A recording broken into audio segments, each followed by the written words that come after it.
Hey guys, time to get in on the action for the biggest moments in basketball with Prize Picks, America's #1 fantasy sports app. Just select 2 or more players, pick more or less on their projections, place your entry, and win up to 100 times your money. Right now, Prize Picks will match your first deposit of up to $100. Just download the Prize Picks app and use the code GET100. That's code GET100 on Prize Picks for a first deposit match of up to $100. Prize Picks. Pick more. Pick less. It's that easy.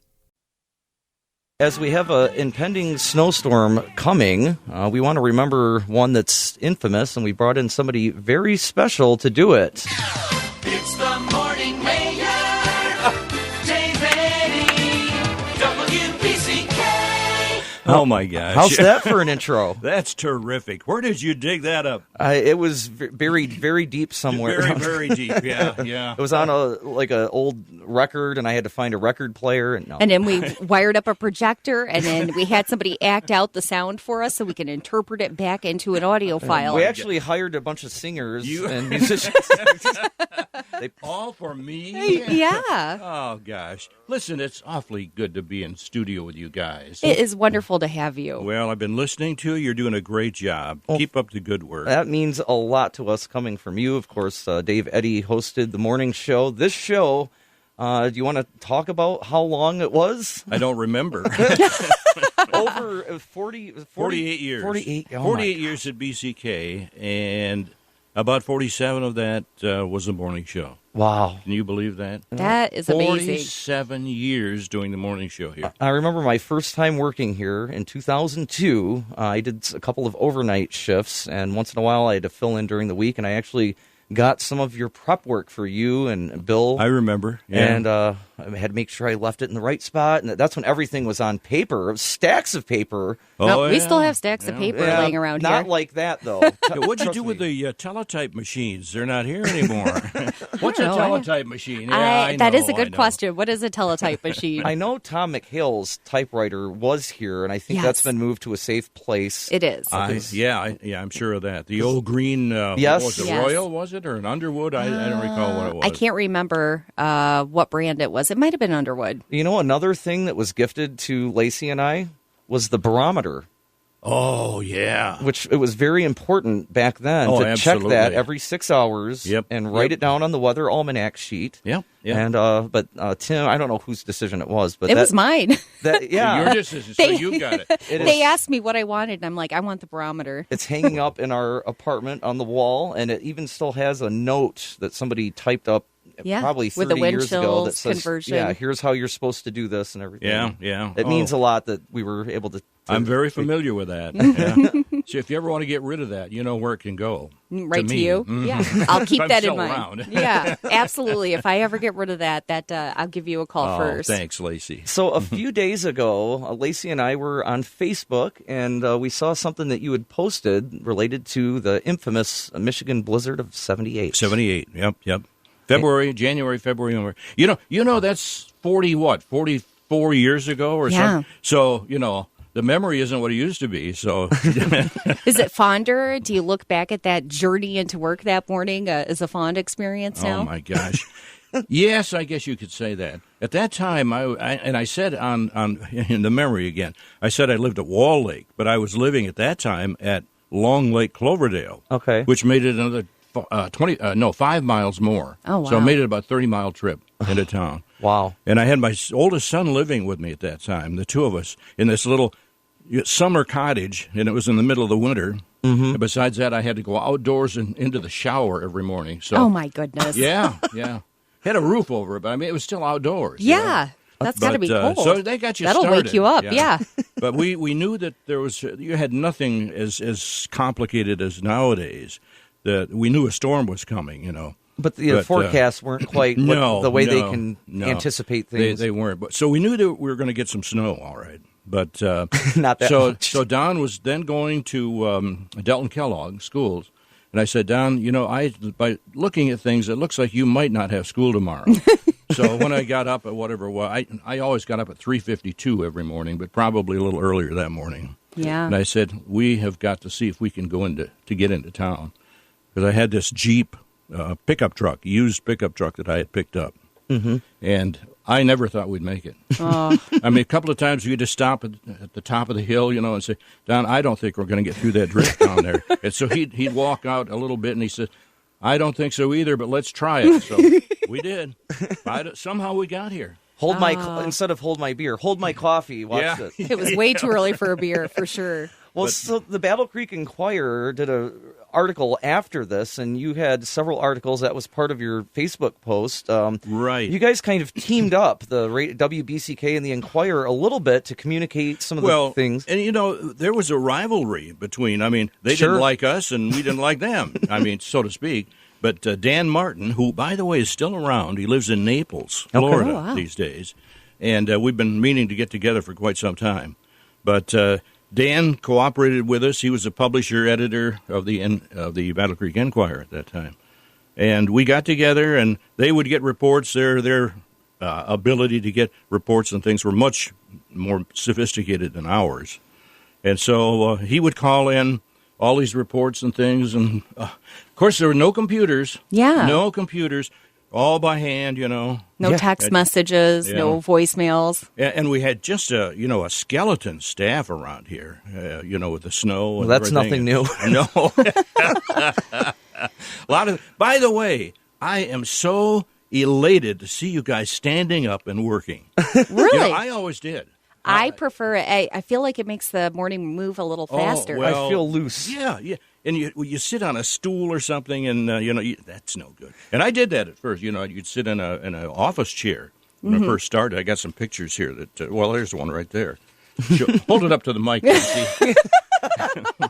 We'll try to get some of these posted again later today or something like that. Okay, And we'll be sure. putting together an article about this discussion. I like to stand most of the time. Sometimes I mix it up a little if my back's a little sore or something like that. But and what's nice is our new studios will have the same option of being able to stand. It'll be elevated. Good. So. That's good. Yeah, it keeps you on your toes. It does. Literally, I guess. You feel more awake, and with it keeps you awake in the morning. Yeah. So during that blizzard in '78, what was one of the most spectacular, and I'm sure there were many, reports that came in during that time?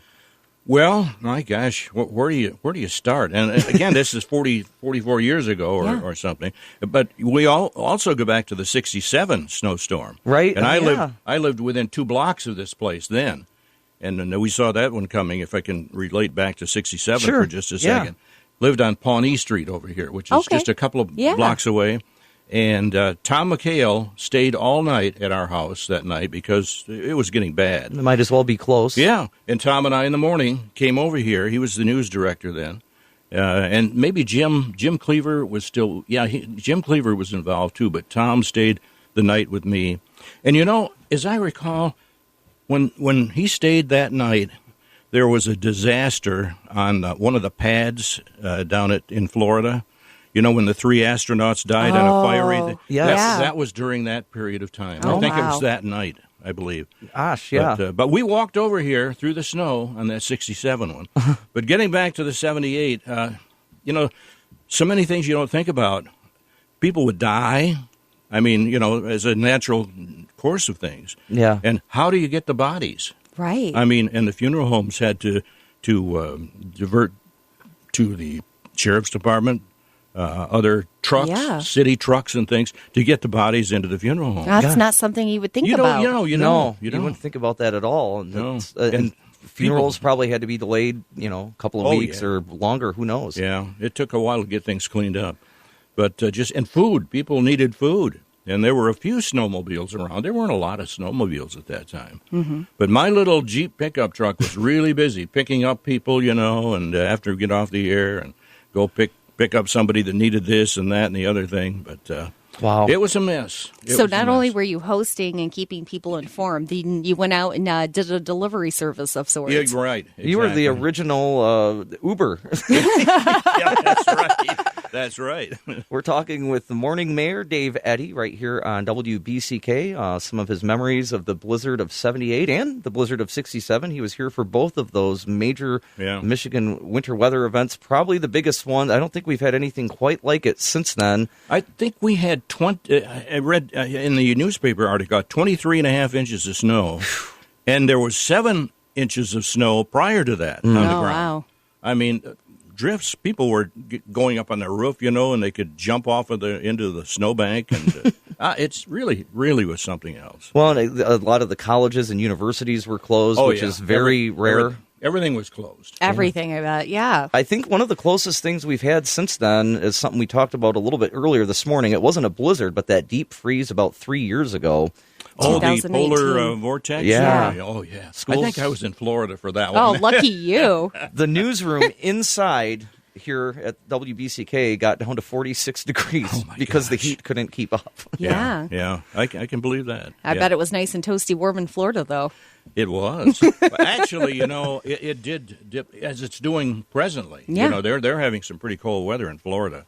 Yeah. But and it was colder down there. The morning mayor, Dave Eddy, is joining us this morning. We're talking about memories of the blizzard of 78, the blizzard in 67, and hopefully get some advice about how we should make our way in the coming days. I think you just bring your sleeping bag right in here. Yeah. When you got something. What are you doing tonight? Are you staying right here tonight? No, not tonight. No, I think probably we'll not. be okay tonight. It's tomorrow Yeah. that we're actually the evening. The ride home Yeah, the is- ride home is yeah. going to be rough, and We then are- Thursday morning. We are going to bring a couple of things with us in case maybe we need to get a hotel closer to the studios That'd be a good for idea. Thursday morning. And bring some food with you. Well, yeah. Some Oh, yeah. snack stuff. I actually keep a stash of Yeah, we snacks do here. anyway. So we didn't do that back in those days, and boy, we didn't have anything to eat or anything. We couldn't get a pizza delivered, probably. No, Beats. Did they invent it? Was that? I guess it was still around. Yeah. One thing that I have a fleece at home. A thing to put over your body when it's cold. And Yeah. everything. Well, it was given to me by Dennis Hodges. No. Dennis, you remember that I name? remember him. Right, Brandon. So Dennis Hodges was the meteorologist, and he presented this to me when I retired, this fleece.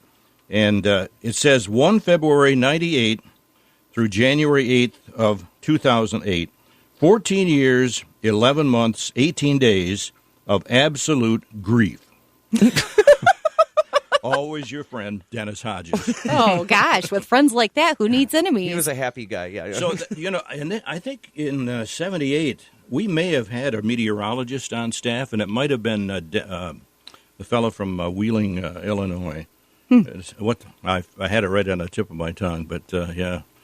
I can't think of his name now. But we had a couple of meteorologists, and Dennis stuck around after I retired for a while. I remember Dennis doing our weather reports when I was first here. I'm not sure when he was done, but sometime late 2000s, something He like was that. so stiff when he first started, But boy, did I loosen him up, I'll tell you. He just became a real part of the morning show. He was on the ball, too. I mean, if yes, we he had was. any severe weather coming through, he would call up and say, hey, I've got a report for you. Can you record it in and get it on the air? And he was, Joel Bonin was the other. okay. I mean, that goes back a long way. And Joel may have been part of the staff back in 78. I'm not sure. Okay. But that was, and you had teletype machines all over the place, tapping away on every hour, just constantly. Those ambient noises probably back in the day that all we hear now is these quiet keyboards, but hearing the typewriters, hearing the wire going off. clatter, it was something else. People moving carts and records and all that kind of stuff. I always, Lacey Records, and I, what are those? I sometimes feel like Lacey and I were born 25 to 30 years too late because I think we would have enjoyed being in that environment, although stressed out probably too. Well, you'd have been stressed out, but you would have enjoyed it. I mean, radio, I don't know whether it's fun anymore, but it's still fun. It was very stressful. Yeah. We had a lot of things to do when I first got into it. All we had were the reel-to-reel tapes. And, you'd have to cue those things up while the record was playing, the old 45s or 33s. We used to play records here, Yeah. Now we just look at the computer and say, Right. does the list of things look Yeah. right? Okay, here we go. But it has changed. It has changed. Oh, a lot. yeah, and it continues to. I mean, social media and the web, such a big part of what we do, not just for receiving information, but putting information out there, too. And in some ways, it's a great thing. In other ways, it's not. Well, I'm glad that you have tasted a part of that, what radio used to be anyway. Yeah. And you bring that to your show. Oh, thank you. And I hope you keep that up because it's kind of a lost art. Well, Lacey and I certainly have some fun things planned. We definitely want to stay in the spirit of WBCK with our experiences with this radio station over the years. And, of course, working with people like you and a lot of the other names that you've mentioned. We feel like great days are ahead for the station, and we will certainly do our best to I'm sure you respect it and have fun. So I do want to ask you real quick, going back to the 78 blizzard, was there a point where you thought maybe it isn't worth trying to get in? Yes. Yeah. just about probably maybe 2 miles after we got on the road that morning. Yeah. I had Long Lake Cloverdale, it's kind of down in a little valley, and I had to go up this long hill. And thank God I had this four-wheel drive Jeep. We got up that hill, got up on Kingsbury Road, I think it is, and then Pfeiffer Road. Mm-hmm. But we hit Pfeiffer Road, and there was a drift ahead of us that I didn't think we were going to make it. Yeah. I was just about to throw in the towel. But Don said, I think we might. That Don, my son, oldest son, said, I think we might be able to. So I said, okay, get in, because he had gone to check it out. And I just floored that thing, and away we went down into the valley, and up the hill, and we were on our way. Well, it's like one thing, you may have said this, or other people in the industry, we don't get snow days. No. You have to you have to get there somehow. Yeah, there's a pandemic going on. If there's any major emergency going on, there's no day off for that for us, as you know. Same for you, yeah. We had to take everything down. It was all done by telephone, of course. Yeah. And we had a little code word that we'd give the schools in advance. Right. And they would have to give us that code word, or we announce wouldn't put it on. Yeah, to announce their close. Of clothes. course, we had all these kids that would disguise their voice, Oh, this is Superintendent so-and-so, and we will not have school today. What's the code word? Boom. Hung up. Yeah, now they just send them, the school sends it through an official email. I mean, we do get some calls occasionally. Yes. Usually it's the organizations or a church maybe. Mm-hmm. But yeah, it's different. And now we can put them all on the website instead of having to read them for 15 minutes. Yeah, and that used to, my voice was just shot at the end of bet. the shift, I'll tell you. That's hardly time to talk about anything else at that point. On this one article, this was an ad, actually, that appeared in the Battle Creek Shopper News in March of 78. And it's a little tribute to the station, and it shows my pickup truck and myself and Dan Martin. Kim Kersonis was on the air at that time. He also played the organ at the Old Spa Steakhouse. Oh, wow. Some of you remember that. And, of course, my son, Chuck Wiseman, and he shows him sleeping on the table downstairs here. Oh, wow. What would now be, conference room, I guess, or something or other. There used to be a record library when he had records, too. And Tom McHale. Gene Cahill was the general manager, and he finally got in here somehow or other. And Nat Sibbald was the general manager, owner of the place at that time. Levita Kaufman at that time was on staff. Waldo Lennick was the sales guy. Wow. And Dennis Spalsbury was also a member of the staff, and he's pictured on here. So I'm glad I saved that. Yeah. Yeah, we're going to get some pictures of the stuff and hopefully be able to share it with everybody else a little bit later on today. Good. That's, again, one of the pluses of us being able to put out content on the website is being able to share some snapshots into the radio station's history. And, of course, WBCK is such a rich history in Battle Creek, and thanks in a big part for your efforts here, Dave. Yeah, the BCK went on the air in 1948, and I came here in 1960. So you were about 2 years old then, right? Oh, Lacey, I love you. Unbelievable. Well, we are so glad you took the time to join us, and I hope you know that invitation is always open if you want to come back and just have some fun for any reason at all. I just told Lacey a moment ago that I really miss this. I really do miss it. Well, I don't miss getting up at 3:52 in the morning, but I do miss the associations and being on the air and letting people know what's going on. And you've got that spark too. Both of you've got that spark. That's so kind of you to say. And well, if you're itching to come back, you can come back and join us anytime. Well, I might be knocking at your door one of these days. Sounds good to me. 95.3 WBCK. Thank you to the morning mayor, Dave Eddy, for joining us this morning. It's time for another season of The Palmetto Porch, an original podcast from Discover South Carolina. I'm Devin Whitmire. Join me as I get to the heart of what makes South Carolina such a great place to visit by speaking to the locals who make it so special. Premiering December 5th, find The Palmetto Porch wherever you get your podcasts. And for more information about our show, visit scpalmettoporch.com.